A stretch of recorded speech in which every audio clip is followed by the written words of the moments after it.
Hello प्यारे विद्यार्थियों, मैं ब्रजेंद्र आप सभी का फिजिक्स एरिया में स्वागत करता हूं मेरे भाई। आज हम लोग पढ़ने वाले हैं प्री बोर्ड परीक्षा में जो हूबहू क्वेश्चन आने वाले हैं, एज इट इज क्वेश्चन आने वाले, वही क्वेश्चन सारे क्वेश्चन हम जो है आपके लिए लेकर आए हैं और एक एक क्वेश्चन का सोल्यूशन करेंगे और बहुत अच्छे से सोल्यूशन करने वाले हैं मेरे भाई। आपको 100 में 100 आपको लाना है। 95% लिखा है ना, यानी ये 95% सिर्फ लिखने के लिए है। आपको 100 में 100 नंबर आएगा। ये पेपर अगर आपने तैयार कर लिया प्री बोर्ड का, तो प्री बोर्ड वाला क्वेश्चन जो पेपर होने वाला है आपका, उसमें 100 में 100 आप ला सकते हैं मेरे भाई, ला सकते हैं। पेपर आपका हु बहू सेम टू सेम मिलने वाला है, कोई दिक्कत नहीं है। सबसे पहले ही आप क्या करो, सभी प्यारे विद्यार्थी, सभी मेरे पढ़ाकू आर्मी, इस वीडियो को शेयर कर दो, हर एक बच्चे के पास शेयर कर दो। हर एक बच्चा प्री बोर्ड में 100 में 100 लाए इस बार। क्या आप ये काम करोगे? क्या आप ये काम करोगे? सब लोग शेयर कर दो, सब लोग वीडियो को लाइक कर दो, सब लोग फैला दो इसको।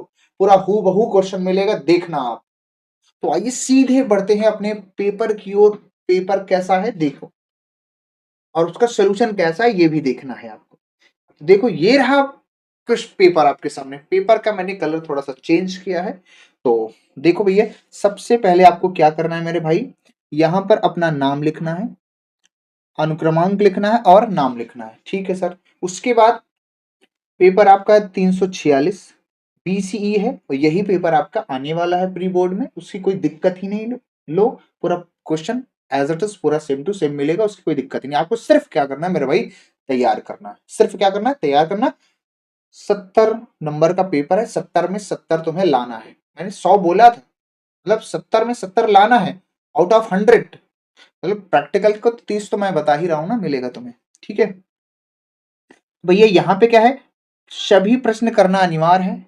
इसमें 5 खंड होता है। क्या? खंड आ, खंड बा, खंड सा, खंड दा, खंड या। 5 खंडों में पहले खंड में मेरे भाई 1 नंबर वाले क्वेश्चन होते हैं, यानी 6 क्वेश्चन रहेगा, बहुविकल्पी रहेगा 1 नंबर का। खंड बा में 1 नंबर के क्वेश्चन रहेंगे, जो है अति लघुत्तरी प्रश्न है। खंड सा में 2 नंबर क्वेश्चन वाले रहेंगे, लघुत्तरी फर्स्ट इसको बोलते हैं। इसमें 2 नंबर के क्वेश्चन रहते हैं, 4 क्वेश्चन रहते हैं।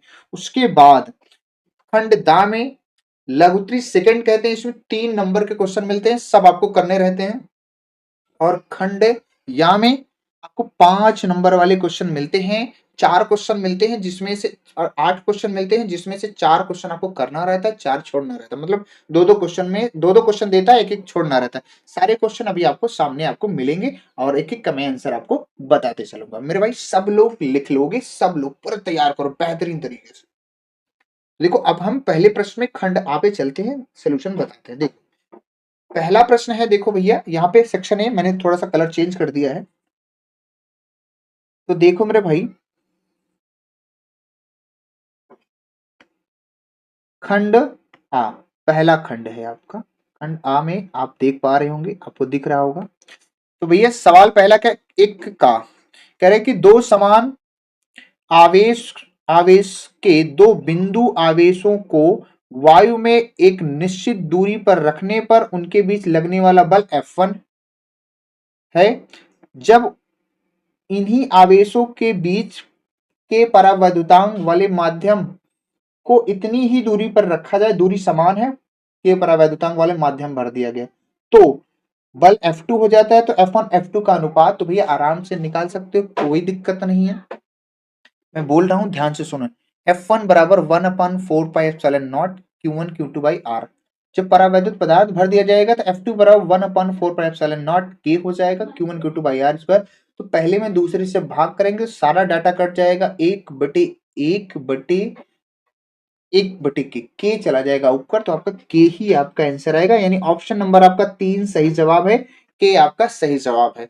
अगला प्रश्न है एक का, एक तार को खींचकर प्रारंभिक त्रिज्या का आधा कर दिया जाता है, इसकी प्रतिरोधकता का मान प्रारंभिक का कितना गुना हो जाएगा। तो मेरे भाई ध्यान से सुनना, ये प्रतिरोध नहीं पूछा है, आपसे पूछ रहा है प्रतिरोधकता।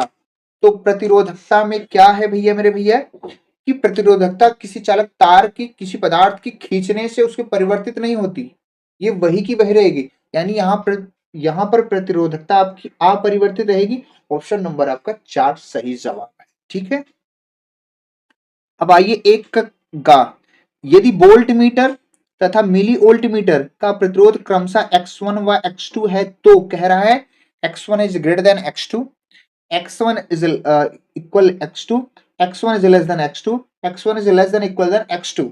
तो भैया कौन सा सही ऑप्शन है? तो X1 X2 तो बराबर हो नहीं सकता क्योंकि मात्रक में फर्क है। एक वोल्ट मीटर है और एक मिली वोल्ट मीटर है।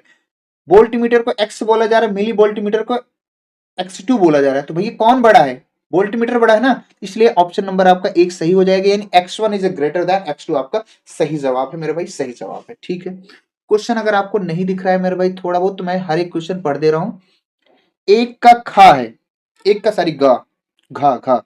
रदरफोर्ड परमाणु मॉडल के अनुसार परमाणु के अंदर इलेक्ट्रॉन का पथ कैसा होता है? सबको पता है कैसा, वृत्ताकार पथ होता है इलेक्ट्रॉन का। ठीक है, क्या ये चारों क्वेश्चन आपके क्लियर है? दो क्वेश्चन और है, अगले पेज पे लिए जा रहे हैं। दो क्वेश्चन और है कि भैया, क्या है देखना यहाँ पे, ये अंगा है, अंगा वाला पहले क्वेश्चन आप देखो भैया। √2 अपवर्तनांक वाले प्रिज्म का कोण उसके न्यूनतम विचलन कोण के बराबर है, तो न्यूनतम विचलन कोण का मान क्या होगा? तो भैया यहाँ पे हमने सोल्यूशन लगाया है आपका 90 अंश, यानी कि चौथा ऑप्शन आपका सही है मेरे भाई, चौथा ऑप्शन आपका सही है। लगाना है तो भाई अपवर्तनांक वाले सूत्र से आप आराम से लगा सकते हो, कोई दिक्कत नहीं, हमें तो यहाँ टिक मारना है। एक कच्चा है, एन टाइप अर्धचालक की प्रकृति कैसी होती है? तो एन टाइप अर्धचालक की प्रकृति होती है भैया पूर्णतः जो बोली जाती है विद्युत उदासीन होती है, विद्युत उदासीन होती है। वही क्वेश्चन अब इंग्लिश में दिएंगे तो इंग्लिश वाले से हमें कोई मतलब नहीं है। अब हम पहुंच चले भैया मेरे पास खंड बा में। अब हम अति लघुत्तरी प्रश्न में पहुंच चुके हैं। पहला प्रश्न है मेरे भैया, क्या सारे का आंसर मैंने लगा दिया है। पहला प्रश्न है आई तथा 4i तीव्रता की दो तरंगों का अधिकतम परिणामी तीव्रता का मान ज्ञात कीजिए जब कला असंबद्ध हो। तो देखो भैया जब कला असंबद्ध हो तो पहला प्रश्न आपके यहाँ पे देखो खंड बा का मैंने सोल्यूशन लगा दिया है। पहला क्या है, तरंग जब कला असंबद्ध हो तो दोनों परिणामी तीव्रताओं को जो तीव्रता दी गई है उन्हीं तीव्रताओं को क्या करते हैं, जोड़ देते हैं। तो आई प्लस क्या हो जाएगा 4i, तो आंसर हो जाएगा कितना 5i। ये हमारी नई परिणामी तीव्रता आपकी निकल आई, आपका आंसर हो गया मेरे भाई, क्लियर, दैट्स इट।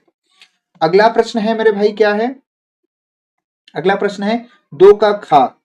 अर्धचालक में कोटर तथा इलेक्ट्रॉन दोनों क्यों पाए जाते हैं? तो सीधे सीधे बता देना है कि अर्धचालक जैसे सिलिकॉन और जर्मेनियम के प्रत्येक परमाणु अपने पड़ोसी परमाणुओं के साथ सहसंयोजक बंध बनाते हैं, और सहसंयोजक जब बंध बनाते हैं तो कुछ में कहीं इलेक्ट्रॉन की कमी होती है तो कहीं पर कोटर की कमी होती है। तो यहाँ पे कोटर और इलेक्ट्रॉन क्या होते हैं, उत्पन्न होते हैं। पड़ोसी परमाणु का मतलब रहता है, देखो जो सिलिकॉन और जर्मेनियम है वो 14वें वर्ग के समूह है, और एक 13वें वर्ग के समूह होते हैं, और एक 14वें वर्ग के तत्व होते हैं, 15वें वर्ग के। तो जब मेरे भाई सिलिकॉन या जर्मेनियम से 13वें वर्ग का तत्व आपस में संयोग करता है तो वहां पर कोटर उत्पन्न होता है। ठीक है, जब 15वें वर्ग के समूह से सिलिकॉन या जर्मेनियम क्रिया करता है तो वहां पे इलेक्ट्रॉन की अधिकता हो जाती है। इस प्रकार से कोटर और इलेक्ट्रॉन दोनों हमें मिलते हैं, बंध बनाने के काम आते हैं। ठीक है भैया, तो ये हम कह सकते हैं कि इसीलिए हमें क्या है, अर्धचालक में कोटर और इलेक्ट्रॉन पाए जाते हैं। ठीक है मेरे भाई, अगला प्रश्न है मेरे भाई, क्या है, कौन सा, दो का गा। क्या है, यदि पी तथा लेमडा क्रमशः कण तथा तरंग के गुण को प्रदर्शित करते हैं। ठीक है सर, तो कण के तरंग की प्रकृति को प्रदर्शित करने वाले व्यंजक का नाम, कण के कण के तरंग को प्रदर्शित करने वाले व्यंजक का नाम, व्यंजक आपका यही है कि लेमडा बराबर आपका होता है दो का घा H/P, डी ब्रॉगली तरंग दैर्ध्य, डी ब्रॉगली तरंग या फोटान की तरंग दैर्ध्य भी है ये। डी ब्रॉगली जो तरंग दैर्ध्य है वो फोटान की तरंग दैर्ध्य, यही आपका समीकरण होता है, बस इतना ही आपको लिखना है। ठीक है, उसके बाद लास्ट प्रश्न है भैया, देखो ध्यान से, दो का गा। सारे आंसर मैंने लिख रखे हैं, आपको दिख रहा होगा, दो का का, दो का खा, दो का गा, दो का घा, सब प्रश्न आपको दिख रहे होंगे मेरे भाई। तो चौथा प्रश्न है, रेडियो तरंगों तथा सूक्ष्म तरंगों में किसकी आवृत्ति तथा तरंग दैर्घ्य अधिक होती है। भैया देखो, जो रेडियो तरंगों की तरंग दैर्घ्य अधिक होती है, सूक्ष्म तरंगों की आवृत्ति अधिक होती है। तो रेडियो तरंगों की तरंग दैर्घ्य अधिक होती है तो इसका मतलब उसकी आवृत्ति क्या होती है, कम होती है। सूक्ष्म तरंगों की आवृत्ति ज्यादा होती है, इसकी तरंग दैर्घ्य कम होती है, उल्टा होता है। ठीक है भैया, ये हो गया हमारा किसका, खंड बा का 4 क्वेश्चन। अभी इसमें 2 क्वेश्चन और करना है, 2 क्वेश्चन इसमें और करना है, आगे बढ़ते हैं। देखो भैया 2 क्वेश्चन और है, यहाँ पे देखो कह रहा है 2 का अंगा। यहाँ पे देखो, एक समान चुंबकीय क्षेत्र में स्थित द्विध्रुव पर लगने वाले बलयुग्म के आघूर्ण का व्यंजक क्या होता है। तो भैया सीधा सीधा अगला, टाउ बराबर एम बी साइन थीटा। हम यही यहाँ पर आंसर लिख देते भैया, यही आपका आंसर है, आप लिख लो। बस इतना ही आंसर लिखना है मेरे भाई, इतना ही आंसर आपको क्या करना है, लिखना है। ठीक है, एक है लेंज। लेंज का नियम क्या है, किसी परिपथ में जो, जब किसी परिपथ में बद्ध चुंबकीय फ्लक्स का परिवर्तन होता है तो उसमें प्रेरित विद्युत वाहक बल उत्पन्न हो जाता है, जिससे एक प्रेरित धारा उत्पन्न हो जाती है। या प्रेरित, यही प्रेरित धारा वह उस कारण का विरोध करती है जिससे ये स्वयं उत्पन्न होती है, ये उसी कारण का विरोध करती है जिससे ये स्वयं उत्पन्न होती है, उसी का लेंज का नियम कहते हैं। आराम से लिख सकते हो। लेकिन मेन शब्द क्या है, यह किस भौतिक राशि के संरक्षण पर आधारित है, तो आप लिख देना, यह ऊर्जा संरक्षण के सिद्धांत पे आधारित है। कौन, लेंज का नियम। क्या लिख लोगे, एग्जैक्ट आप लिख लोगे। आइए हम बढ़ते सेक्शन नंबर सी में, यानी खंड, हम पहुंच चुके भैया खंड सा में। अब हम क्वेश्चन नंबर 2 2 नंबर वाले क्वेश्चन करने वाले हैं, 2 2 नंबर वाले क्वेश्चन करने। सबके सोल्यूशन मैंने अच्छे से लगा दी है, आपको समझा दूंगा मेरे भाई, आप सोल्यूशन अपने से लगा सकते हो। ठीक है, आपको पता है कि पूरा पेपर सॉल्व करता, मैं एक एक बातें लिखता तो कम से कम 3 से 4 घंटे लग जाते समझाने में। बाकी वैसे तो पहले से लिख दिया, कोई दिक्कत वाली बात नहीं है। कई बार सारी चीजें, क्वेश्चन मैंने इतनी बार पढ़ा दिए, सारा रिपीटेड है। तो देखो कह रहा है 3 के का कह रहा है कि एप्सिलॉन नॉट का मान दिया है 8.85 गुणा 10 घाते -12 फैराड पर मीटर। म्यू नॉट का मान दिया 4 पाई गुणा 10 घाते -7 हेनरी पर मीटर। तो दिखाइए कि 1/4 पाई एप्सिलॉन नॉट बराबर 9 गुणा 10 घाते 9 होता है। दूसरे में कह रहा है 1/√, म्यू नॉट एप्सिलॉन नॉट बराबर 3 गुणा 10 घाते 8 मीटर पर सेकंड होता है। तो भैया आराम से एक एक खिलिया जाएगा। पहला मैंने ले लिया आपके सामने कि 1/4 पाई एप्सिलॉन नॉट बराबर 9 गुणे 10 घाते 9 न्यूटन मीटर स्क्वायर पर कूलम स्क्वायर। ठीक है, एलएचएस ले लिया, एलएचएस में हमने ले लिया 1/4 पाई एप्सिलॉन नॉट। भैया 4 तो सही है, पाई का मान 3.14 लिख दिया, और एप्सिलॉन नॉट का मान मैंने सब कुछ सारे मान भर दिए भैया। अब यहाँ पे 12 को मैंने कर दिया ऊपर, और 12 3.14 में 4 से गुणा कर दिया तो 12.56 आ जाएगा। फिर 8.5 से गुणा कर दूंगा तो भैया ये आ जाएगा 111.56। अब वहां पे 12 था, उसको मैंने 1000 गुणे 9 लिख दिया, कोई दिक्कत नहीं, भाग कर दोगे आप, इतना आ जाएगा। और ये 8.96 किसके है, 9 के बराबर है, इसलिए हमारा 1/4 पाई एप्सिलॉन नॉट बराबर 9 गुणे 10 घाते 9 न्यूटन मीटर पर सेकंड स्क्वायर आपका आंसर आ जाएगा, बहुत आसानी से। सेम इसी तरह से दूसरा वाला लेना है कि 1/√, म्यू नॉट एप्सिलॉन नॉट बराबर 3 गुणे 10 घाते 8 मीटर पर सेकंड है। या इसको हम वर्ग करते हैं दोनों पक्षों का, तो 1/म्यू नॉट एप्सिलॉन नॉट वर्ग करेंगे तो 9 गुणे 10 घाते 16 हो जाएगा। चाहे इसको सिद्ध कर लो मेरे भाई, चाहे इसको सिद्ध कर लो, दोनों एक ही बात है। बस एलएचएस ले लिया, दोनों का मान रख दिया मेरे भाई, 4 पाई का मान, एप्सिलॉन नॉट का मान, सबका मान भैया आराम से रख दी, कोनो दिक्कत वाली बात नहीं। आराम से रखने के बाद ये मैंने सॉल्व कर दिया, पावर ऊपर गई, फिर से वही 111.56 आएगा, फिर भाग कर दिया, भाग करने पे हमारा इतना आया, फिर वर्गमूल ले लेंगे, आराम से आपका इतना आसानी से आपका आ जाएगा भैया। हम बहुत आराम से आपको करके दिखाए हैं। ये कौन सा प्रश्न है आपका, 3 का सोल्यूशन है। आप इतना सोल्यूशन करेंगे, 2 नंबर में पूछा है मेरे भाई, अब आप सोच रहे थे 3 नंबर की तरह होना चाहिए। यस, कोई क्वेश्चन ऐसा भी होता है जो 2 नंबर में है पर वो लगता है उससे 3 में होना चाहिए, तो हो जाता है कभी कभी, कोई दिक्कत वाली बात नहीं। अगला प्रश्न है भैया हमारे पास 3 का खा। भैया आपका जो बोर्ड एग्जाम है ना, प्री बोर्ड, यही क्वेश्चन आया है भाई, यही तो एकदम बढ़िया से तैयार करा, एकदम सेम टू सेम मिलेगा। आउट ऑफ 100 लिया हुआ, मतलब 70 में 70 लिया हुआ भैया। 30 तो प्रैक्टिकल में मिलेगा ना, तो 70 तो 100 मिल ही जाएगा।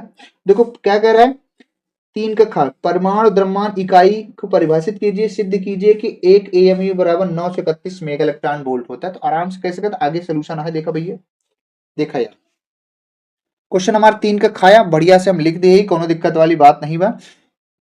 परमाणु द्रव्यमान मात्रक यानी एक एएमयू एटॉमिक मास यूनिट बोलते हैं। कहा जाता है कार्बन परमाणु के द्रव्यमान के 12वें भाग को द्रव्यमान परमाणु द्रव्यमान मात्रक कहते हैं। आराम से डेफिनेशन लिख दा। तो एक एएमयू पूछा है तो भैया ए तो यहाँ गायब हो गया, तो एक एएमयू, तो एक एएमयू की समतुल्य जो ऊर्जा है वो हमको बताना है। ठीक है सर। तो भैया आइंस्टाइन का द्रव्यमान समीकरण होता है क्या, डेल्टा ई बराबर डेल्टा एम इंटू सी स्क्वायर। अब द्रव्यमान जो है एक एएमयू में जो द्रव्यमान निकालेंगे ना भैया, इसे द्रव्यमान निकाला जाता है 1.6 इंटू 6 पूरा 10 घाते माइनस 27 केजी, ये है आपका कार्बन के 12वें भाग का द्रव्यमान है। और प्रकाश की चाल मैंने लिख दी भैया, गुणा कर दिया तो इतना आएगा 14.49 गुणे 10 घाते 11। अब इसमें हमने क्या किया, 1.6 गुणे 10 घाते माइनस 19 से भाग कर दिया, क्योंकि हमें बदलना था जूल को इलेक्ट्रॉन वोल्ट में।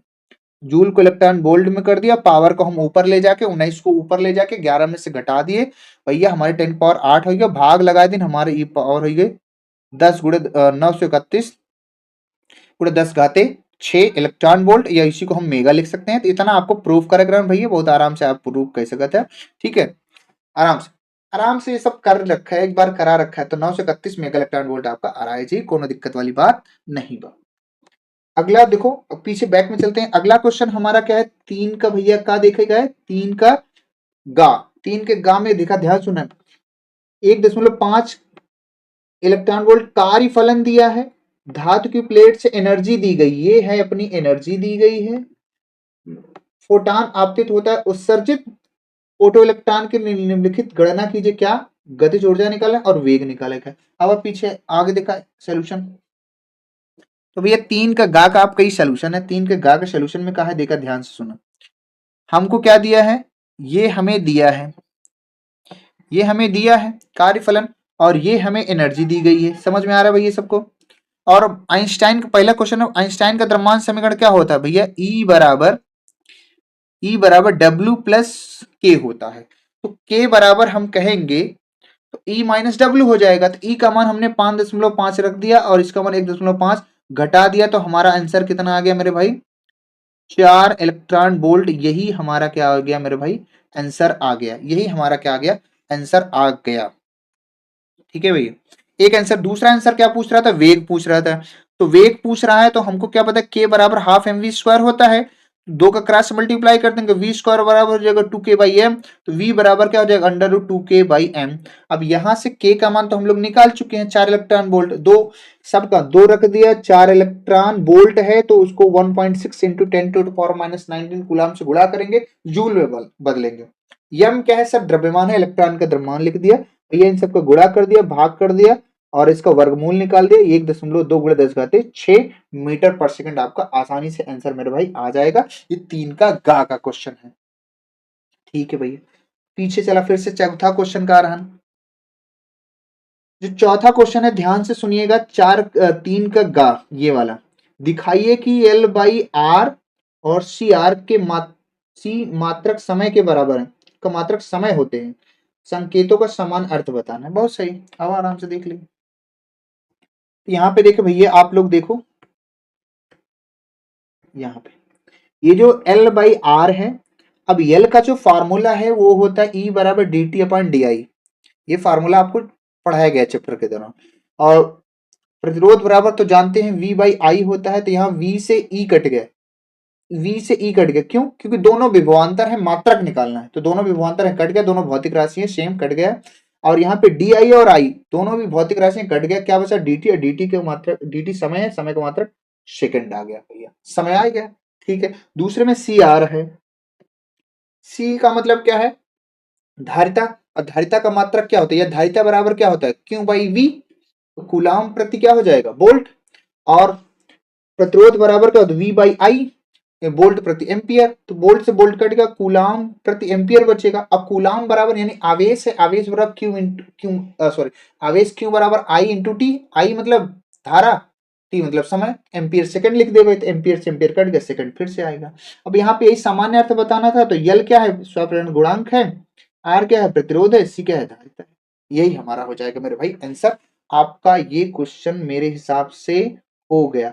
हम लोगों का क्या हो गया, सेक्शन सी भी खत्म हो गया। क्या हो गया, सेक्शन सी हम लोगों ने खत्म कर दिया, बहुत ही अच्छे सोल्यूशन से।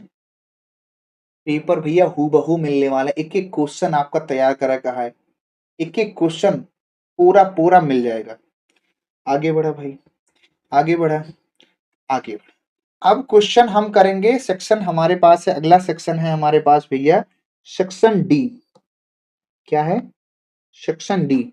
अब इस सवाल को आपको ध्यान से देखना है, बहुत ही बढ़िया, बड़ा लॉन्ग सोल्यूशन है। तो कह रहे यक्स, सुनो, 4 का एक्स अक्ष, एक्स दिशा में गतिशील वैद्युत चुंबकीय तरंग ईएम वेव का विद्युत समीकरण दिया है।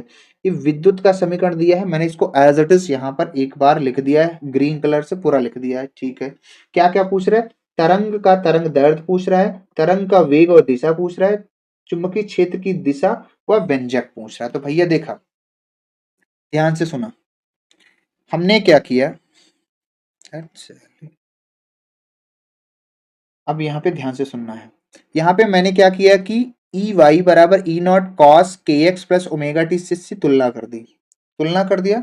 तो भैया तो ये जो मान है ना, ये तो हमारा ई नॉट का हो जाएगा, जो यक्स का गुणांक है वो हमारा के हो जाएगा, जो टी का गुणांक है वो हमारा ओमेगा हो जाएगा।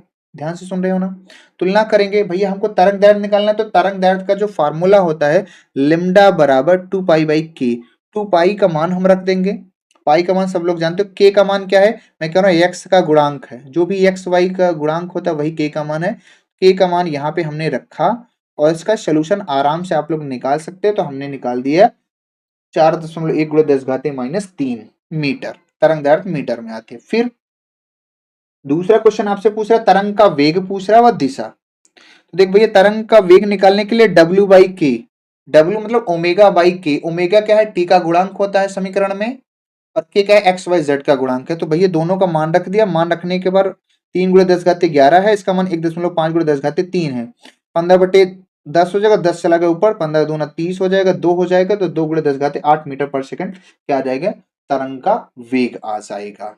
और इसकी जो दिशा होगी वो एक्स अक्ष के ऋण दिशा में होगी। कैसे होगी, कैसे होगी सर, अब यहाँ पे देखो, मैं एक चीज बताऊं, मैं चैप्टर नंबर 8 में इसको बहुत बहुत अच्छे से पढ़ाया हूं, अभी तुम्हें ये कारण नहीं समझना, फिर भी मैं बता दे रहा हूं। यहाँ पे जब ओमेगा, सॉरी, जब हाँ ओमेगा और के का समान चिन्ह का होते हैं तो एक्स अक्ष की ऋण दिशा होगी, विपरीत चिन्ह के होंगे तो एक्स अक्ष की धन दिशा होगी। अगर एक्स में समीकरण दिया है तो वाई में होगा, तो इसी तरह वाई की तरह, ठीक है। उसके बाद कह रहे हैं चुंबकीय क्षेत्र का परिणाम, चुंबकीय क्षेत्र बी का व्यंजक लिखना है। तो भैया पहले चुंबकीय क्षेत्र का बी के व्यंजक लिखे, उससे पहले हमें क्या करना पड़ेगा, ये चीज फार्मूला लगाना पड़ेगा, ई नॉट बटे बी नॉट, सी बराबर होता है ई नॉट बटे बी नॉट, सी क्या प्रकाश की चाल है, तो बी नॉट बराबर हमारे पास ये हो जाएगा। तो सी का मान तो हमें पता है, ई का नॉट, ई नॉट का मान हम जानते हैं ये है, 2 × 10⁻7 गुणा कर देंगे तो ये आ जाएगा 60 टेस्ला आ जाएगा। तो भैया एकदम सेम इसी तरह से समीकरण भी होता है। यहाँ पे अगर मैं लिखना चाहूं एक लाइन, तो जो समीकरण है b बराबर, वो भी इसी तरह होता है, बी नॉट कॉस के एक्स प्लस ओमेगा टी। तो भैया ओमेगा का मान और के एक्स का मान तो वही समीकरण से ही मिल जाएगा, और यहाँ पे जो बी नॉट का मान है वो अपना 60 है, वही आपका आंसर है। और इसकी जो दिशा है हम जेड अक्ष की दिशा की ओर ले सकते हैं। कितने क्वेश्चन हो गए भैया, कितना क्वेश्चन हो गया, एक क्वेश्चन, अच्छा एक ही क्वेश्चन हुआ, ठीक है। क्वेश्चन नंबर 4 का खा, क्वेश्चन नंबर 4 का खा, समान वोल्टता के स्रोत से विद्युत बल्ब का अनुपात 1:2 है, तो समांतर क्रम में जोड़ने पर शक्ति 6 का अनुपात ज्ञात कीजिए। देखो भैया 3 नंबर में है, लेकिन बहुत आसान है, आपको लगेगा कि सर इसको एक ही नंबर में होना चाहिए। देखो इसका सोल्यूशन, 4 का खा आगे देखना है। देखो 4 का खा, हमें क्या करना है, 4 का खा देखना है, इसका सोल्यूशन क्या है जरा देखो भैया। हमारे पास क्या दे रखा है कि R1/R2 का अनुपात 1:2 है, R1/R2 का अनुपात क्या है, 1:2 है। V कांस्टेंट है, सर V कांस्टेंट क्यों है, क्योंकि समांतर क्रम संयोजन में विभव का मान समान होता है। तो P बराबर हम लोग क्या जानते हैं, P बराबर होता है शक्ति बराबर V² R होता है, V² R होता है। जब V कांस्टेंट है तो P इनवर्सली प्रोपोर्शनल 1/R हो जाएगा। दो अलग अलग अनुपात निकलना है, तो P1/P2 बराबर R2/R1 हो जाएगा। R2/R1 का मान 2:1 पलट देंगे तो हमारा P1/P2 बराबर 2:1 आंसर हो जाएगा। भैया क्या इनमें कोनो समस्या है? आसान प्रश्न रहा। आवाज चलिए आगे बढ़ी। प्रश्न संख्या हमारा क्या है? थोड़ा सा बैक से चलो, काम नहीं करता। Wait wait wait wait wait wait wait wait करो भैया, वेट करो वेट करो वेट करो, थोड़ा सा प्रॉब्लम दे रहा है, प्रॉब्लम दे रहा है भाई, प्रॉब्लम कर रहा है ये। अरे यार ऐसे मत करो यार, अरे यार जल्दी चल जाओ, वेट करो भाई, थोड़ा सा वेट करो, वेट करो, चल नहीं रहा है ये, काम नहीं कर रहा। हाँ, चल गया चल गया चल गया, चला तो बहुत तेज चला है यार तरीके। देखा तो इतनी बार मैंने दबा दिया इसलिए ऐसे हो चुका। चलिए चलिए चलिए अपने सोल्यूशन पे चलो, चलो चलो ठीक है ठीक है ठीक, आगे आगे आगे आगे। तो ये यहाँ पे क्या है, हमने क्या किया, दो क्वेश्चन कर लिया। क्वेश्चन नंबर 4 का गा, 4 का गा देखो, बैक में आगे थोड़ा बढ़ो। 4 का पहले 4 का गा पढ़ तो दो एक बार। 4 का गा है, एक समान चुंबकीय क्षेत्र में गतिमान आवेश पे लगने वाला बल कब अधिकतम होगा कब न्यूनतम होगा, होता है ये बताना है। गतिमान आवेश पर चुंबकीय क्षेत्र द्वारा किया गया कार्य या वैद्युत बल द्वारा किया गया कार्य। चलिए आइए आगे देखते हैं। सबसे पहले तो हम लिख देते हैं 4 का आपका ये आंसर है। एक समान चुंबकीय क्षेत्र में आवेश पर लगने वाला बल अधिकतम तब होता है जब वेग और चुंबकीय क्षेत्र एक दूसरे के लंबवत होता है। अर्थात मेरे भाई ये दोनों जब लंबवत होंगे थीटा कितना हो जाएगा 90 और साइन 90 का मान 90 हो जाएगा, तो बल हमारा ये मैक्सिमम मिल जाता है। बल हमारा क्या होता है, ये मैक्सिमम मिल जाता है कितना, एफ मैक्स बराबर का क्यू वी भी हो जाता है। ठीक है सर, ये तो मैक्सिमम। मिनिमम कब होगा, मिनिमम मिनिमम के लिए क्या, जब v और b दोनों पैरेलल हो जाते हैं, समांतर हो जाते हैं, थीटा कितना हो जाता है 0, और साइन 0 का मान 0, तो यहाँ पे बल हमारा 0 हो जाएगा, तो यहाँ पर बल हमारा क्या हो जाएगा 0 हो जाता है। और कह रहा है कि चुंबकीय क्षेत्र द्वारा किया गया कार्य या बल द्वारा किया गया कार्य क्या है 0 होगा। और क्या कितना होगा, तो गतिमान आवेश पर कार्य क्या करना है, तो ध्यान सुनना, गतिमान आवेश की गति की दिशा में बल के लंबवत होती है। मतलब गतिमान आवेश की गति की दिशा बल के क्या होती है, लंबवत होती है। अर्थात अगर हम इसको 11th के मेथड से सोचें तो यहाँ पर जो बल है विस्थापन के क्या है, विस्थापन के क्या होता है, लंबवत है, थीटा 90 है, तो यहाँ एफ डॉट एस पर F S cos theta, cos 90 का मान 0। इसलिए हमारा जो यहाँ पे वृत्ताकार पथ पर कोई कण या कोई आवेश चक्कर लगा रहा है उसके द्वारा जो किया गया कार्य है वो 0 होता है। ठीक है मेरे भाई, क्लियर। 4 का घा वाला प्रश्न एक बार पढ़ दिया जा रहा है, फिर इसका आंसर तो लिखा है, पहले एक बार प्रश्न आपको पढ़ दिया जाए। 4 के घा में प्रश्न में क्या है कि आपसे कह रहा है कि निम्नलिखित को परिभाषित करके आरेख की सहायता से चालन बैंड, संयोजन बैंड और वर्जित ऊर्जा अंतराला को समझाना है। ठीक है भैया, आइए आराम समझा देते हैं। तो पहले देखो तीनों की तो पहले मैंने डेफिनेशन लिख दी है भैया, आप डेफिनेशन आराम से लिख दो, कोई दिक्कत वाली बात नहीं है। अब यहाँ पे तुम्हें समझना है, मैंने दो, एक सबसे नीचे हमारा होता है संयोजी बैंड, सबसे ऊपर होता है हमारा चालन बैंड, और दोनों के बीच में जो गैपिंग है उसी गैपिंग को हम लोग बोलते हैं वर्जित ऊर्जा अंतराल। देखो भैया यहाँ पे हमारे पास इलेक्ट्रॉन होता है, क्या है हमारे पास इलेक्ट्रॉन है, जो संयोजी बैंड है उसमें इलेक्ट्रॉन है। अगर संयोजी बैंड को बाहर से अगर ऊर्जा मिल जाती है तो ये अपना स्थान छोड़कर चले जाते हैं कहाँ, चालन बैंड में। वह न्यूनतम ऊर्जा जिसमें संयोजी बैंड से इलेक्ट्रॉन चालन बैंड में चला जाए उसको हम लोग बोलते हैं वर्जित ऊर्जा अंतराल। तब जब यहां से इलेक्ट्रॉन मेरे भाई जाएगा तो यहां पर क्या हो जाता है होल, इस होल को ही हम लोग बोलते हैं क्या, कोटर। क्या बोलते हैं, कोटर बोलते हैं। और यहाँ पे अपना ये क्या हो जाएगा, इलेक्ट्रॉन उत्पन्न हो जाएगा। ठीक है भैया, तो इतना चित्र बना के इतना लिखना है बस आपको, और कुछ नहीं करना है। ठीक है, आप पीछे प्रश्न एक और देखते हैं भैया। देखो ये प्रश्न हम नहीं कराएंगे, ये प्रश्न आपके लिए दिया जा रहा है। 4 का अंगा क्या है, मीटर सेतु क्या है, इसका परिपथ आरेख अपने से खींच लीजिए भाई। कई बार मैंने 2-3 बार पढ़ा है, प्लेलिस्ट में जाइए आप, चैप्टर नंबर 3 में आपको मैंने पढ़ाया है, डेरिवेशन की सीरीज में भी कराया, आराम से लिख सकते हो। संतुलित अवस्था पूछ रहा है, यानी P बाई क्यू बराबर R बाई एस लिख देना है। अनुपातिक भुजाएं हैं, वही यही चीज होती है। और संयुग्मी भुजाएं जो चतुर्भुज बनेगा जो है दोनों भुजा में जिसमें धारा का मान समान हो, अगले दो भुजा में, अगली दो भुजा में धारा का मान समान हो।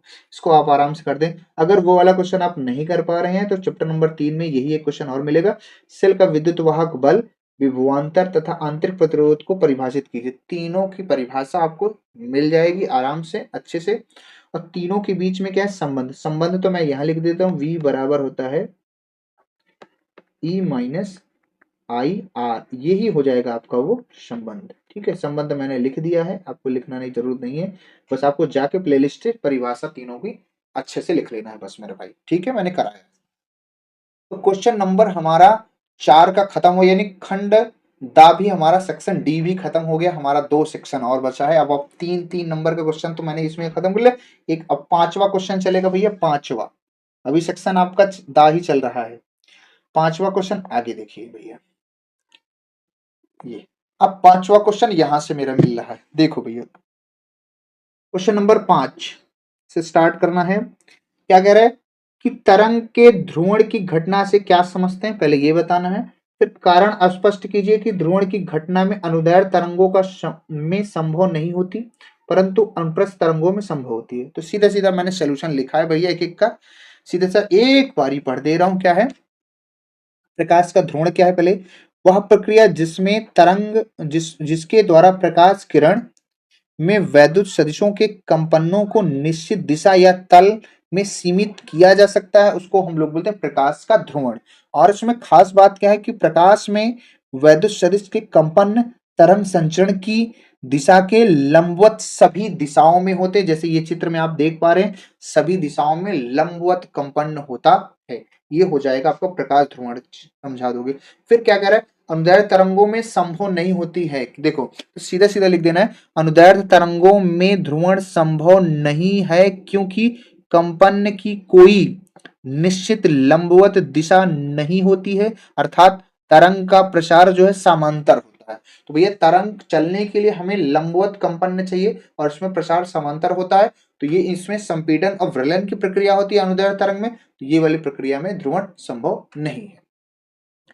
अनुप्रस्थ में क्यों होता है, तो लिख देना अनुप्रस्थ तरंगों में कणों का दोलन तरंग प्रसार दिशा के लंबवत होता है, जिससे जिससे तरंगों को सीमित किया जा सकता है, यानी संपीड़न इसमें विरलन नहीं होता। इसमें क्या होता है, जो कण है संचरण के लंबवत क्या है गति करता है, इसलिए इसमें ध्रुवण क्या है संभव हो पाता है मेरे भाई, संभव हो पाता है। ठीक है मेरे भैया, क्या इतनी बातें क्लियर है? Yes sir, yes sir, yes sir. अब यहां पे देखो मेरे भाई, अगला जो प्रश्न है आपका, प्रश्न देखो, प्रश्न देखो, दिस इज वेरी इंपॉर्टेंट। 5 का खा कह रहे दो समांतर व सीधे धारावाही चालकों के बीच लगने वाला बल कब और किस दशा में निम्नलिखित में होता है?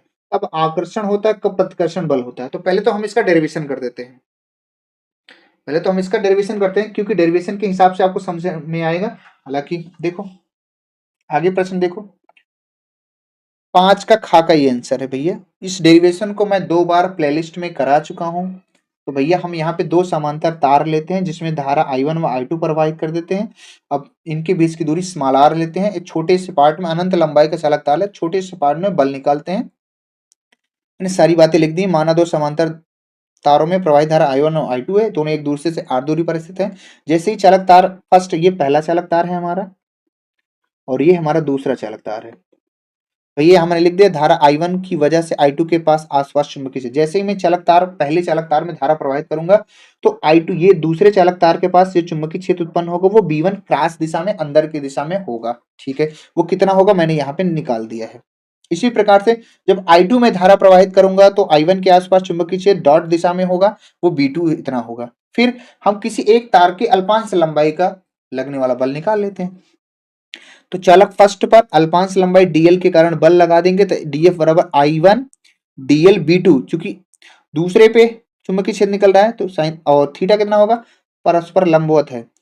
तो I1 dl अल्पांश लंबाई B2 क्यों लिया गया है, क्योंकि पहले चालक पर अल्पांश लंबाई की निकाल रहे, पहले चालक पर हम क्या कर रहे हैं अल्पांश लंबाई के कारण निकाल रहे हैं। तो पहले चालक पर जो चुंबकीय क्षेत्र है, यहाँ पे देखो मैंने यहाँ पे थोड़ी सी मिस्टेक कर दी, इसलिए आपको समझ में नहीं आया यहाँ पे। तो पहले चालक पे जो चुंबकीय क्षेत्र है मेरे भाई वो आपका कितना है, कट नहीं रहा है, B2। और ये आपका, ये B2 जो चुंबकीय क्षेत्र वो ये है, इसलिए इसका यूज करेंगे पहले चालक पर। और यहां से हम भाई साइन 90, चूंकि यहाँ पे जो कोड है वो 90 दिख रहा है, सीधे सीधे आपको दिख रहा है। और भैया बस P0 का मान ये वाला भर देंगे, इस वाले का मान रख देंगे, बस आराम से आपका आंसर आ जाएगा DL या DF upon DL mu naught upon 2 pi I1 I2 by R, या D हटा सकते हो छोटे से बड़े से भाग के लिए, F upon L mu naught upon 2 pi I1 I2 by R Newton पर मीटर स्क्वायर। ये हो जाएगा। आपको इतना थोड़ा सा करना है डेरिवेशन, बहुत ही अच्छे से डेरिवेशन करना है। अभी तो आप सिर्फ उतार के आपको तैयार करना है, बहुत अच्छे से डेरिवेशन करना है। तो सारे डेरिवेशन प्लेलिस्ट में पढ़े, प्लेलिस्ट में सारे डेरिवेशन पढ़े, वहां से आप जाओ, बढ़िया से आप करो इन सबको। फिर क्या कह रहा था उसमें, क्वेश्चन में ये बोला था कि आकर्षण और प्रतिकर्षण बल, तो सीधे सीधे हम भाई यहाँ इसका आंसर लिख सकते हैं। तार में समान दिशा में धारा, तार में क्या है, समान दिशा में धारा, तार में समान दिशा में धारा प्रवाहित हो रही है तो आकर्षण बल लगता है, सीधी सीधी बात। अगर दोनों तार में समान दिशा में धारा आकर्षण बल, दोनों तार में विपरीत दिशा में धारा प्रवाहित हुई तो प्रतिकर्षण बल कार्य करता है। इतनी बात लिख देना, हो गया खत्म आंसर। अब हम क्वेश्चन देखेंगे भैया 5 का गा, 5 का गा, 5 का क्या है, क्या है हमारी सवाल है, 5 की क्या क्या है, दिष्टकारी युक्ति क्या है, दिष्टकारी युक्ति भी पूछा है, दिष्टकारी युक्ति। हालांकि मैंने इसका आंसर नहीं लिखा, पर दिष्टकारी युक्ति क्या है, ऐसी युक्ति जो एसी को डीसी में, मतलब ऐसी, देखो जो क्या करे, जो डीसी को एसी में बदल दे, वह युक्ति जो एसी को क्या करे, डीसी में परिवर्तित करती है, उसको क्या बोलते हैं, दिष्टिकारी युक्ति या दिष्टिकरण कहते हैं। ऐसी युक्ति जो डीसी को क्या करे, एसी में क्या कर दे, परिवर्तित करते, उसे हम लोग क्या बोलते हैं, दिष्टिकरण या दिष्टिकारी। आपको लिखाया गया चैप्टर नंबर 14 में। हमारे पास सवाल क्या, दिए गए परिपथ में डायोड डी के अनुदिश विभव दिया गया है 0.5 वोल्ट और धारा इतनी दी है 0.5 मिली एम्पियर, निम्नलिखित का मान ज्ञात कीजिए। क्या क्या किसका कह रहा है कि नंबर 1 आर के सिरों पर प्रतिरोध और प्रतिरोध, यहाँ का जो वोल्टेज दिया 0.5 दिया है, मैंने शायद बना रखा है, मैंने आराम से इसको बनाया है, तो आप यहाँ पे देखो, सोल्यूशन देखो, यहाँ पे देखो, ये चित्र बना दिया है। यहाँ पे डायोड पे जो विभवांतर है ये दे दिया है, तो प्रतिरोध के सिरों आई का मान दे दिया, आई का मान चेंज कर दे, मिली में है, एम्पियर में बदल लिया। प्रतिरोध के सिरों पर विभवांतर हम निकालेंगे तो डेल्टा वी बराबर क्या होगा भाई, ज्यादा वाले विभवांतर में इसको वाला विभवांतर माइनस कर देंगे, तो 1.5 में 0.5 घटा देंगे तो 1 वोल्ट आपका आंसर आ जाएगा। पहला आंसर तो आपका आ गया, ठीक है भैया, पहला आंसर आपका क्या है, आ चुका है। नाउ क्या है कि प्रतिरोध पूछ रहा है, तो प्रतिरोध वी बाई आर, तो डेल्टा वी कितना है, 1 है, 1 रख दिया। धारा का मान 5 गुणे 10 घाते -3, 10 घाते 3 ऊपर गया 1000 हो जाएगा, 1000 भाग कर देंगे 200 ओम, आपका आंसर। ये सवाल तो बहुत आसान थी, ये 3 नंबर के सवाल तीनों मिनट के नहीं हुए, समझ ले अब आप लोग। अगला प्रश्न क्या है, अगला देखो 4 का, ओ 5 का घा वाला प्रश्न क्या है, प्रकाश विद्युत प्रभाव के लिए कार्यफलन, दहली आवृत्ति और निरोधी विभव की परिभाषा एवं सूत्र लिखना है। बहुत अच्छी बात है, तो आइए बता देते हैं।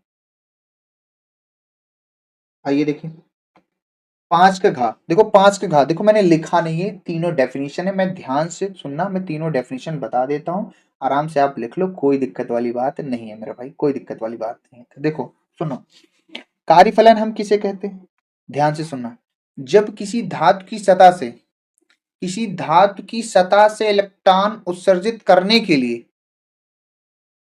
किसी धातु की सतह से इलेक्ट्रॉन उत्सर्जित कराने के लिए, इलेक्ट्रॉन को निकालने के लिए दी गई आवश्यक न्यूनतम ऊर्जा को क्या बोलते हैं, कार्यफलन, इसे W से लिखते हैं।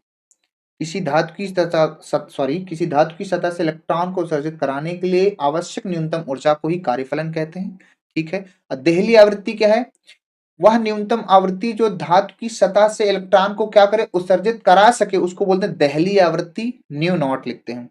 निरोधी विभव क्या है, कैथोड के सापेक्ष एनोड को दिया गया वह विभवांतर, वह ऋणात्मक विभवांतर, कैथोड के सापेक्ष एनोड के दिया गया वह ऋणात्मक विभवांतर जिस पर धारा का मान 0 होता है, उसे निरोधी विभव कहते हैं। निरोधी विभव को V नॉट से लिखते हैं, इसको न्यू नॉट से लिखते हैं, इसको W या फाई से।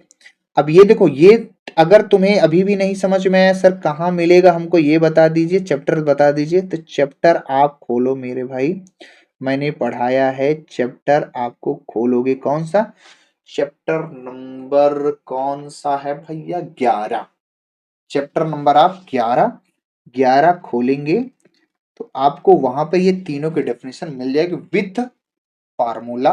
ठीक है भैया, चल, तो बाकी हमने बता दिया। आगे प्रश्न क्या है, अगला प्रश्न देखो यहाँ पे, देखो चौथा, पांच का अंगा वाला प्रश्न क्या है, प्रकाशिक तंतु किस कार्य सिद्धांत पर आधारित होता है, पहली चीज, प्रकाश किरण की जांच, ओ प्रकाश किरणें कांच में इतनी, जल में इतनी, माध्यम में संचरित हो रही हैं, तो बताइए इनमें से सघन तथा विरल माध्यम कौन है, ये बताना है। सघन माध्यम में क्रांतिक कोण का मान ज्ञात करना है, तो भैया अब आराम से पहली सोल्यूशन यहाँ पर देखा। तो पहली चीज तो आपको आंसर लिखना, पांच का अंगा था ना, तो पांच का अंगे में क्या है आंसर देखो, कि प्रकाशिक तंतु की कार्यविधि का सिद्धांत पूर्ण आंतरिक परावर्तन के सिद्धांत पर आधारित है, ये पहला आंसर हो गया।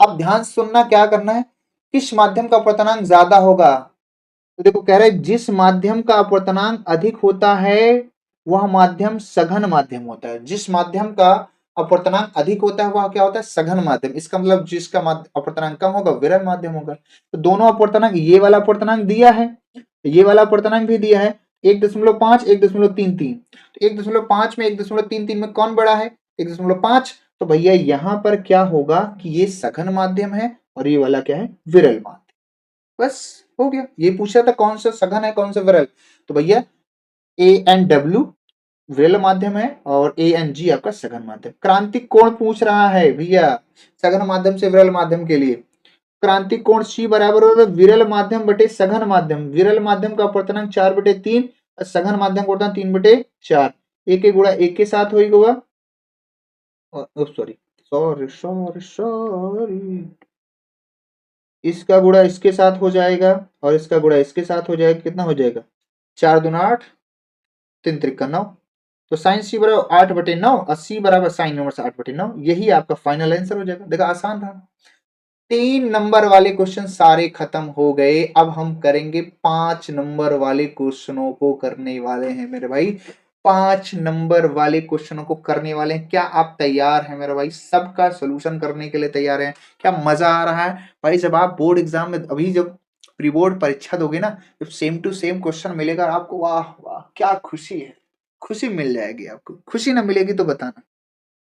आगे पढ़ते हैं, अब क्वेश्चन नंबर 6 में बढ़ेंगे।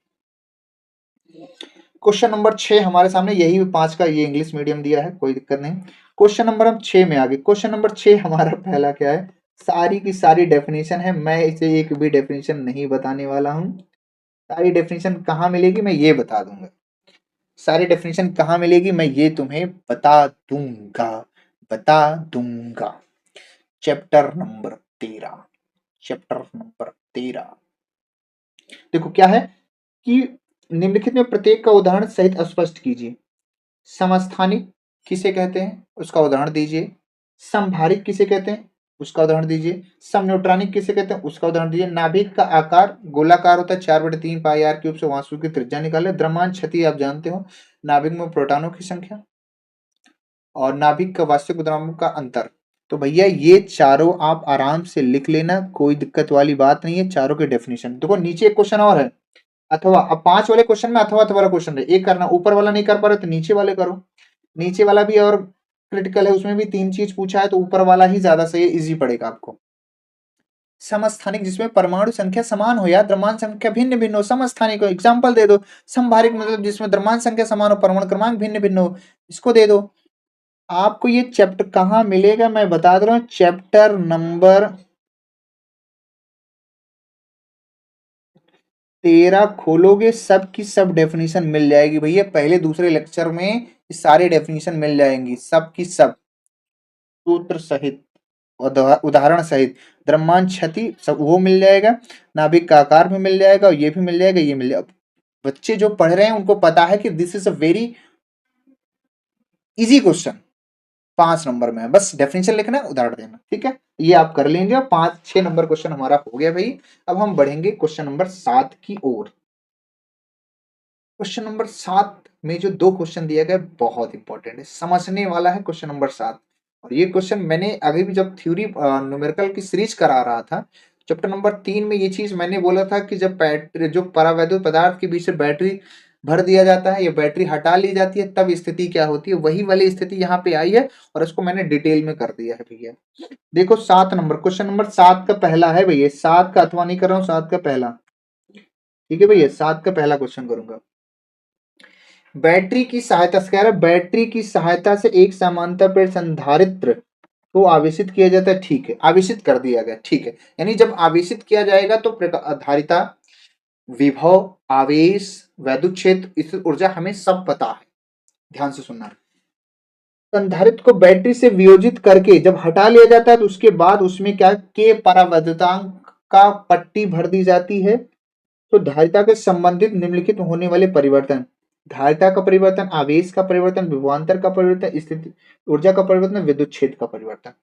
तो भैया यहाँ पे देखो, हम अथवा वाला क्वेश्चन नहीं करेंगे, उसको ऊपर वाला कर रहे हैं, तो अथवा वाला अगर आपको आ रहा है तो कर लीजिए, कोई दिक्कत नहीं, मैं एक ही कराऊंगा, टाइम नहीं है मेरे पास। ध्यान से सुना भैया, देखो जब किसी बैटरी को, ध्यान से सुन लो मेरी बात, पहले मैं यहाँ पे थोड़ा सा रफ्तार कर दे रहा हूँ। देखो जब एक बैटरी की सहायता से प्लेट को संधारित, समांतर प्लेट संधारित को आवेशित किया जाता है, तब उसकी धारिता जो होती है, तब उसकी जो धारिता होती है वो ए एप्सिलॉन नॉट बाई डी होती है, इसको समझ लो थोड़ा, ठीक है, ओके। तब उसका जो आवेश होता है वो क्यों होता है, ठीक है। फिर उसके बाद उसका विभवांतर उसका वी होता है, यानी वी बराबर, अब लिख सकते हो वी बराबर क्यू बाई सी होता है, ठीक है। जब ये बैटरी से आवेशित किया गया है, उसके बाद इसकी स्थिति ऊर्जा होती है हाफ सी वी स्क्वायर होती है। विद्युत क्षेत्र जो होता है वो होता है ई बाई वी बाई डी। ये कब की स्थिति है मेरे भाई, कब, जब आप किसी संधारित्र को चार्ज किए हैं, अब उसके भीतर कुछ चीज भरा नहीं गया। अब जब इसके भीतर जो है सॉरी, जब बैटरी हटा ली जा रही है, जब बैटरी को क्या कर दिया जा रहा है, हटा लिया जा रहा है, तब इन पांचों के मान में क्या परिवर्तन होगा वही हमें बताना। तो देखो भैया ध्यान से सुनो, एक एक बात आराम से सुनना। यहाँ पे देखो, क्या हो गया, तो उत्तर हमारा है प्रश्न का कि समांतर प्लेट संधारित्र की धारिता हमें पता है, ध्यान से सुनो। सी बराबर क्या होता है, ए एप्सिलॉन नॉट बाई डी, मैं यही बता भी रहा हूं। लेकिन कह रहे संधारित्र, क्या कह रहे, संधारित्र को बैटरी से हटा कर, हाँ हाँ, ये 2 बार कैसे लिख दिया मैंने, संधारित्र को बैटरी से हटाकर,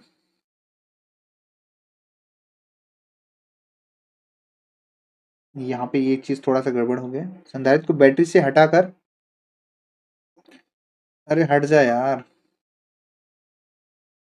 बैटरी से हटाकर के परावैद्युतांक, के परावैद्युतांक,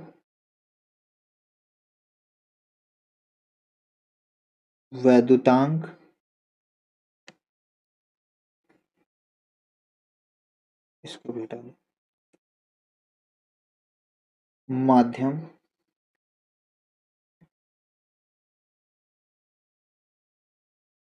क्या करते, के परावैद्युतांक का माध्यम,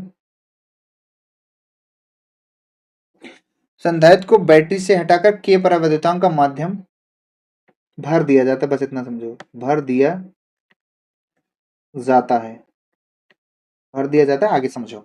जब भर दिया जाता है तब संधारित्र की धारिता में क्या परिवर्तन होता है, तो आपको एक चीज पता होगा, आपने पढ़ रखा है कि किसी भी प्लेट के अंदर, अगर किसी भी संधारित्र प्लेट के अंदर अगर कोई परावैद्युत पदार्थ भरते हैं, जो जो धारिता होती है हमारी, वो क्या हो जाती है, के गुना हो जाती है, अगर याद हो तो आपको। तो जो हमारी नई धारिता है मेरे भाई, जो हमारी माध्यम की जो धारिता है वो सी डैश, वो अपनी रियल धारिता का के गुना हो जाती है। तो यहाँ पे ये one A epsilon naught by D two के, यानी सी के हो जाएगा, या इसको के सी लिख सकते हैं। तो समांतर प्लेट संधारित्र के अंदर परावैद्युत पदार्थ के भरने से धारिता उसकी क्या हो जाती है, के गुनी हो जाती है, यानी धारिता हमारी बढ़ जाती है। और डिटेल में लिखना तो आप ये भी लिख सकते हो, धारिता हमारी बढ़ जाती है, ठीक है सर। ये पहली स्थिति का आंसर आ गया। दूसरे में क्या अगर आवेश, तो आवेश क्यू के मान में कोई परिवर्तन नहीं होता भैया। आप समांतर प्रेरक संधारित्र के बीच में चाहे तो आप परावैद्युत पदार्थ भर दो, चाहे ना भरो, आवेश के मान में कोई परिवर्तन नहीं होता। यानी क्यू डैश, जो पहले हमारा आवेश क्यू था, वो अब भी परावैद्युत पदार्थ भरने पर भी क्यू डैश भी के ही क्या है, बराबर है। ठीक है सर। अब तीसरी स्थिति है, मुझसे विभवांतर पूछा है। क्या पूछा है? विभवांतर। विभवांतर क्या होता है? देखो विभवांतर क्या होता है, क्यू बाई, हमने बताया यहाँ पे क्यू बाई सी होता है। लेकिन जब परावैद्युत पदार्थ भरा जा रहा है, लेकिन क्या है, जब परावैद्युत पदार्थ भरा जा रहा है तो उसमें जो विभवांतर है वो वी डैश मान लिया गया, और ये बताया गया क्यू डैश बटे सी डैश होता है। विभवांतर तो हमारा यही होता है, लेकिन परावैद्युत पदार्थ भरने पर Q dash upon C dash. ठीक है सर। क्यू तो हमारा नहीं बदल रहा है तो वो क्यू ही होगा। सी डैश हमारा कितना है, के सी है, के सी हो गया ना। देखो क्यू डैश तो हमारा वही है, क्यू ही है, नहीं बदलेगा। सी डैश कितना है, के सी है, के सी है सी डैश का मान, देखो ना शुरुआत में के सी है सी डैश का मान, तो ये मैंने रख दिया। अब यहां पे, अब ध्यान से देखो, अब यहां पे मेरे भाई ये जो हमारा क्यू बाई सी है वो क्या है, विभव वी ही तो होता है, विभव वी ही तो होता है, तो वी लिख दिया मैंने, तो वी बाई के। तो यानी कि परावैद्युत पदार्थ भरने से विभवांतर क्या होता है, 1/k गुना हो जाता है। मतलब विभवांतर क्या होता है आपका, घटने लगता है। ठीक है सर, इतना क्लियर। अब इसी प्रकार से हमें स्थितिज ऊर्जा निकालना है। तो स्थितिज ऊर्जा बराबर क्या होती है, हाफ सी बी स्क्वायर होती है पहले, लेकिन जब परावैद्युत पदार्थ भर गया तो बदलेगी, तो उसको हम यू डैश कर दिए, और half C D C V square का C dash V dash square कर दिए। अब देखो यहाँ पे 1/2 है, सी डैश का मान क्या लिख सकते हैं, के सी लिख दिया, और वी डैश का मान क्या लिख दूंगा, वी बाई के स्क्वायर हो जाएगा। तो के से के कट जाएगा, क्या बचेगा, 1/2 सी वी स्क्वायर बटे के, 1/2 सी वी स्क्वायर बटे के। अब ये क्या है हमारी, ये तो अब रियल क्या है, यू है, यू बटे हमारी क्या हो जाएगी, के। तो परावैद्युत पदार्थ भरने से भी स्थितिज ऊर्जा क्या होती है हमारी, घटती है, यानी 1/k गुना होती है। ठीक इसी प्रकार से वैद्युत क्षेत्र भी निकालना है। अब वैद्युत क्षेत्र बराबर क्या होता है, V बाई डी होता है, लेकिन परावैद्युत पदार्थ भरे तो उसके में परिवर्तन क्या, ई डैश कर दिया गया, तो V डैश अपान डी होगा। अब V डैश का मान क्या होगा, V डैश का मान हमने निकाला, देखो विभवांतर का मान क्या है, V बाई के, तो इसको हमने V बाई के लिख दिया, और V बाई के को हम रियल में वैद्युत क्षेत्र बोलते हैं। V sorry sorry sorry, V by के को नहीं, V बाई के को नहीं, V बाई डी को हम लोग क्या बोलते हैं, वैद्युत क्षेत्र। वैद्युत क्षेत्र हमारा क्या हो जाएगा, E बाई के। तो इस तरह से इसका जवाब हमें देना था, यानी विद्युत क्षेत्र भी हमारा पहले के वैद्युत क्षेत्र का 1/k हो जाएगा। वैद्युत क्षेत्र में परिवर्तन आएगा, विभव में परिवर्तन आ रहा है, इस ऊर्जा में परिवर्तन आ रहा है, धारा में बढ़ोतरी हो रही है, और आवेश में कोई परिवर्तन नहीं हो रहा। This is a very most important question. ये क्वेश्चन तो हमको बहुत अच्छा लगा भाई, इस तरह का उसने क्वेश्चन पूछा, मुझे वास्तविकता में उधर बहुत अच्छा लगा। ये 7वां क्वेश्चन मेरे लिए बहुत ही अच्छा है भाई, that's is very good question, very good question, हमको बहुत अच्छा लगा। अब आपको अच्छा लगा कि नहीं लगा, आप दूसरा चाहो तो दूसरा कर लोगे, कोई दिक्कत वाली बात नहीं है। ठीक है मेरा भाई, ठीक है ठीक है ठीक है। ये हमारा 7 क्वेश्चन होगा। अब हम बढ़ेंगे 8वें क्वेश्चन की ओर। यहाँ दो दो क्वेश्चन में एक एक करना है। अब ये क्वेश्चन देखो, अब मेरे भाई ये क्वेश्चन आप देखो, अब ये क्वेश्चन मैं तुम्हें करा दे रहा हूं। अब ये क्वेश्चन आपको मैं कराऊंगा, थोड़ा सा टाइम लगेगा मेरे। अब यहाँ पे ये क्वेश्चन हमें कराना पड़ेगा, तो देखो क्या है, पहला वाला क्वेश्चन करा रहा हूँ, दूसरा वाला आप जो है अब ये अथवा अथवा नहीं करा रहे हैं, हम एक करा रहे हैं। तो देखो यहाँ पे क्या क्या दे रखा है, ये अपना क्या है, सी का मान है, ये एल का मान है, और ये आर का मान है। आंतरिक प्रतिरोध दिया है 2000 ओम, इससे हमें कोई मतलब नहीं है, दिस इज भ्रमित करता है तो कलुक का। बाकी जो विभव दिया है दे दिया है 88 साइन 100 पाई ओमेगा टी। सी का मान लिख दिया है मैंने, एल का मान लिख दिया, आर का मान लिख दिया। हमसे क्या पूछ रहा है, वी आर एम एस। तो जो हमारा फार्मूला होता है तुम्हें पता है, जो जनरल फार्मूला होता है हमारा, जो हमारा जनरल फार्मूला होता है, V बराबर क्या होता है, V not sine omega T, यही तो होता है। इसी से हम क्या करेंगे, तुलना कर देंगे, इसी से हम क्या कर देंगे, तुलना कर देंगे। तो हमसे पहले प्रश्न में क्या पूछ रहा है, देखो 5 चीज पूछा है। क्या क्या पूछा है, स्रोत का वर्ग माध्य मूल मान, प्रेरण प्रतिघात मूल्य, धारती प्रतिघात, और प्रतिबाधा, और परिपथ में धारा। ठीक है, कोई दिक्कत नहीं, आराम से अपन लोग निकाल लेते हैं, कोई दिक्कत वाली बात नहीं। ठीक है भैया। देखो, अब यहां से वी आर एम एस बराबर क्या होता है, आपको सबको सबको पता है, अच्छे से सर पता है कि वी नॉट बटे अंडर रूट टू होता है। और वी नॉट का मान यही होता है, ये जो आगे लिखा है, कितना है, तुलना करेंगे, 88, सॉरी 28, 28 है बटे रूट टू। अब इसका मान रख दो, 28, 28 लिख दिया बटे रूट टू का मान 1.414, 414, यही तो होता है ना भाई। अगर आप इसको भाग कर देते हैं तो भाई हमारे पास आंसर आ जाएगा, कितना कितना कितना कितना आएगा जी, कितना आएगा, बोलो बोलो बोलो बोलो बोलो। तो ये आ जाएगा अपना, अगर आप इसको भाग करोगे तो लगभग ये आ जाएगा आपका 2005। और भी आएगा तो बस इतना लिख देना, ओल्ट लिख देना, ठीक है, कोई दिक्कत नहीं। ओल्ट लिखो यार, ओल्ट कट गया मेरा, ओल्ट। ये पहला आंसर आपके स्क्रीन पे आ गया मेरे भाई। दूसरे में क्या पूछ रहा है जरा देखो, प्रेरण प्रतिघात यानी एक्स, एक्स एल बराबर क्या होता है, सबको पता है सर, ओमेगा एल होता है, ओमेगा एल। तो ओमेगा कितना, ओमेगा क्या होता है, जो टी का गुणांक है यानी 100, टी का गुणांक 100 है, और एल का मान कितना है, देखो यहाँ पे दिया है 100 बटे पाई। अच्छा यहाँ पे 100 टी नहीं दिया, 100 पाई दिया है, यहाँ पे ध्यान से देखिएगा भैया, यहाँ पे कहीं मामला गड़बड़ हो जाएगा, 100 पाई दिया था, नहीं पाई तो कहीं परेशान कर डालेगी, ये 100 पाई दिया है, तो ठीक है। ओमेगा का मान हमें कितना दिया है, ओमेगा का मान कितना है 100 पाई, यानी टी का जो गुणांक होता है, इंटू, इंटू क्या है, एल का मान कितना है 40 बटे पाई, 40 बटे पाई, पाई से पाई कट जाएगा, और यहाँ पे हो जाएगा ये 4000, ठीक है, ओम। ये हो गया, ठीक है सर। इसी प्रकार से इसी में एक चीज और पूछा है, क्या, एक्स सी, एक्स सी क्या होता है, 1 अपान ओमेगा सी होता है, तो भैया ये हो जाएगा 100, भाई ओमेगा का मान तो 100 पाई है ना, सी का मान कितना है, सी का मान कितना है, देख पा रहे हैं, 10/100 माइक्रोफेरेड, 10/100 माइक्रोफेरेड, 10/100, सॉरी 10/पाई, सॉरी सॉरी सॉरी सॉरी, 10/पाई माइक्रोफेरेड को भी हम बदल लेंगे 6। अब यहां से पाई मर गया, ये पाई से पाई मर गया, और थोड़ा सा इसको हम और बढ़िया से करते हैं, ये यहाँ पे क्या बचेगा, 1/1000 गुणे 10 के घाते क्या होगा, -6, यानी ये हो जाएगा 10 पावर -3, ऊपर जाएगा तो 1000, ये 1000 क्या हो जाएगा अपना, ओम आ गया, क्या, एक्स, क्या आ गया अपना, एक्स सी भी आ गया, एक्स सी, एक्स सी 1000 आ गया, ठीक है सर। अब हमसे दूसरा, तीसरा क्वेश्चन क्या पूछ रहा है, तीसरा क्वेश्चन क्या पूछ रहा है, तीसरा क्वेश्चन हमसे पूछ रहा है क्या, प्रतिबाधा। तो प्रतिबाधा निकालने का तरीका तो सबको पता है, जेड कैसे निकालते हैं, जेड बराबर फार्मूला क्या होता है, under root R square X L minus X E का होल स्क्वायर।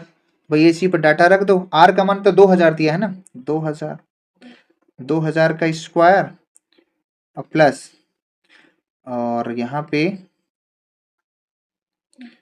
ये स्क्वायर है, ठीक है, एक्सएल का मान कितना है 4000, और इसका मान कितना है 1000 का होल स्क्वायर, रूट ऐसे लगा दो भैया, ठीक है, ठीक है भैया, ठीक है। अब इसका स्क्वायर करेंगे तो भैया ये हो जाएगा, अभी तो स्क्वायर नहीं कर रहा हूं मैं, अभी ऐसे ही रखना, 2000 का होल स्क्वायर इधर हो जाएगा, 3000 का, घट जाएगा ना 3000 का स्क्वायर। अब इसको हम थोड़ा आगे करेंगे, आप ध्यान से देखिए भैया, ये जेड हमारा निकल रहा है, थोड़ा सा कैलकुलेशन लंबी दिख रही है, क्या जी, क्या जी, क्या जी, क्या जी, क्या हो जाएगा इसका, चार, दो ही कवर करेंगे, चार, यानी ये हो जाएगा अपना, तो यहीं पे ऐड करते हैं एक पेज, तो यहाँ पे चार, चार हो जाएगा, प्लस ये नौ, नौ था ना, 3 त्रिक 9, 9, ये ये हो जाएगा, यहाँ पे क्या हो जाएगा, आप इसको लिख सकते हो 9 4 13, 0 0 0 0 0, ये लिख सकते हो। z बराबर, अब यहाँ पे इसको और बढ़िया से लिख सकना चाहते हो तो बस 1000, ये में 10,000 कॉमन कर लो, 1000 तो 1000 गुणे √13, z आ गया हमारा ओम। ये 1000 का 1000 हम बीस गुणा करवा तो आई जी नहीं आराम से, ये हमारा आंसर ओम आ गया, ओम आ लिखे थे। ये तीसरा आंसर हो गया। चौथा आंसर क्या पूछा था हमसे, चौथा देखो भाई, चौथा क्या पूछ रहा है, परिपथ में धारा, धारा पूछ रहा है, परिपथ में धारा पूछ रहा है। कुल धारा में आंतरिक प्रतिरोध का कुछ काम है क्या यहाँ पे?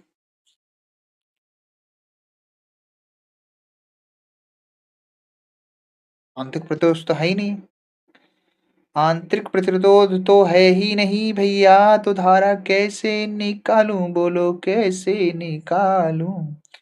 आराम से निकाल सकते हैं भैया, कोई दिक्कत वाली बात नहीं है। तो हम धारा निकालना है, चौथे चौथा है ना, चौथा है ना, हाँ चौथा, चौथा क्वेश्चन है, धारा पूछा है। तो धारा आराम से निकाल सकते हो, आई बराबर क्या लगा सकते हो आप, वी नॉट बटे जेड, वी नॉट बटे जेड। वी नॉट का मान कितना था, बैक में चलो, वी का मान नॉट का मान कितना था,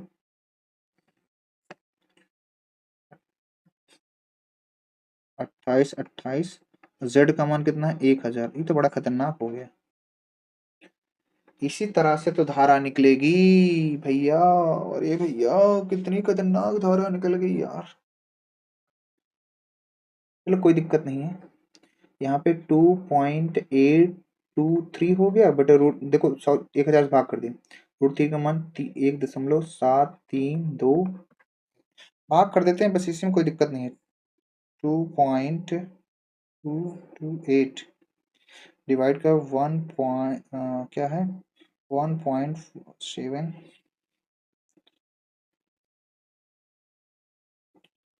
1.732 आ जाएगा। ये धारा जो है वो 1.6 एम्पियर हमारी आ जाएगी, 1.6 सॉरी 1.6 एम्पियर। यही हमारा क्या है आंसर है, यही हमारा क्या है आंसर है। कितने पे पहुंच गए, क्वेश्चन नंबर कितने पहुंच गए भैया, कितने क्वेश्चन हो गए भैया?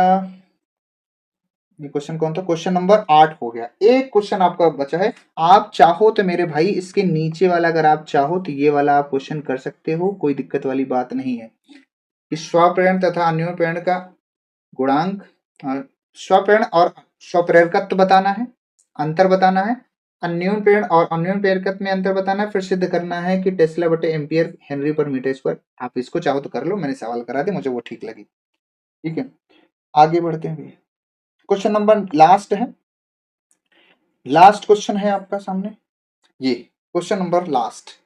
अब इसमें लास्ट क्वेश्चन, इसके बाद कोई क्वेश्चन नहीं भैया, आपका खत्म हो जाएगा, आप इतने में आप फोड़ो अब आप पूरा एग्जाम।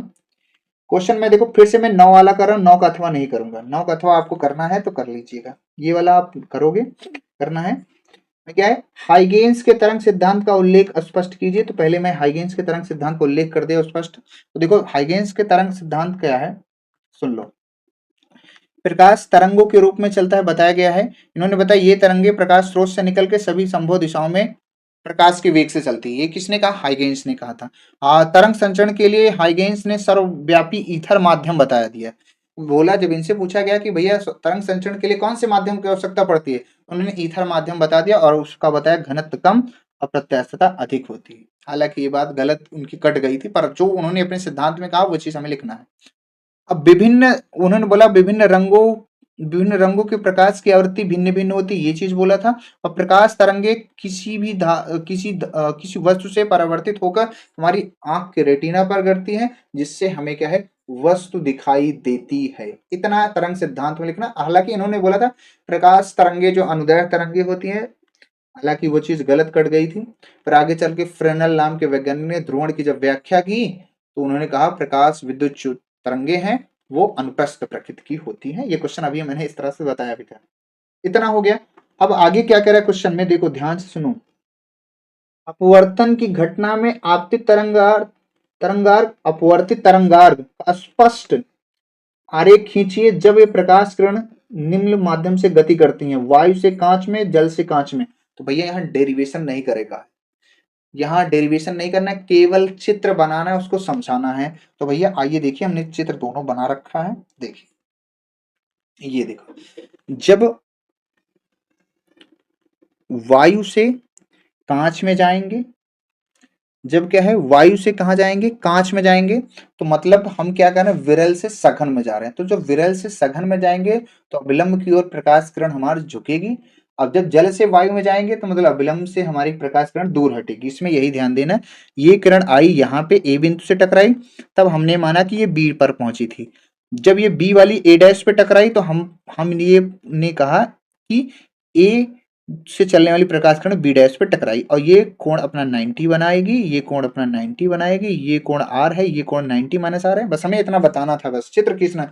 वो आपतित तरंगा, ये आपतित तरंग जिसको मैंने आपतित तरंगे लिखा, वो आपतित तरंगार्क है। और ये जो द्वितीय तरंगार्क है उसको हमने बोला है क्या, अपवर्तित तरंगार्क। आप लिख ही दो, अगर वो कह रहा है अपवर्तित, ये है अपनी अपवर्तित तरंगार्क, ठीक है, वो अपनी आपतित तरंगार्क है। ठीक है सर, इस तरह से फिगर बनाना है, निगमन नहीं करना है। फिर अगले में देखो, इसी तरह से जब जल से वायु में जाएगी, तो जल से जब वायु में जाएगी तो यहाँ से जब अविलंब से प्रकाश किरण आपको पता है दूर होके जाती है, तो आर का मान अधिक हो जाएगा। तो इस बार देखो इधर झुक गई है। अब ये वाली भी किरण वैसी ही है, सेम वही प्रकाश किरण है। जब तिरछी दोनों क्या है, दो किरणें हम क्या करते हैं, अपवर्तक पृष्ठ पर तिरछी आपतित करते हैं। ये हमारा क्या है, ये हमारा एक्स वाई अपवर्तक पृष्ठ है। एक्स वाई क्या है, हमारा एक अपवर्तक पृष्ठ है, अपवर्तक पृष्ठ है, ठीक है। तो इसका भी ग्राफ दूर हो जाएगा, तो यहाँ भी प्रकाश किरण क्या होगा, दूर हो जाएगा, अविलंब से दूर हटती हुई जाती हुई थी। आपको पता है कि सघन से जब विरल में जाती है प्रकाश किरण अविलंब से दूर हट जाती है, तो अविलंब से दूर हटती हुई दिखाई दे रही है, आपको दिख रहा है। ये 90 ही बनेगा, ये अपना अभी भी 90 बरकरार है, ये भी अपना 90 है। ये कोण आई है, ये वाला आर हो जाएगा, ठीक। ये आई और ये अपना आर, ठीक है। आपको बस इतना दिखाना था, बस लिखना नहीं था। और भाई प्रकाश प्रवर्तन के नियम का पालन करता ही है, मैंने डेरिवेशन में करा रखा है इसको बहुत अच्छे से। आपको ये चित्र दोनों बनाना है बस, और लिखना नहीं है मेरे भैया, ठीक है।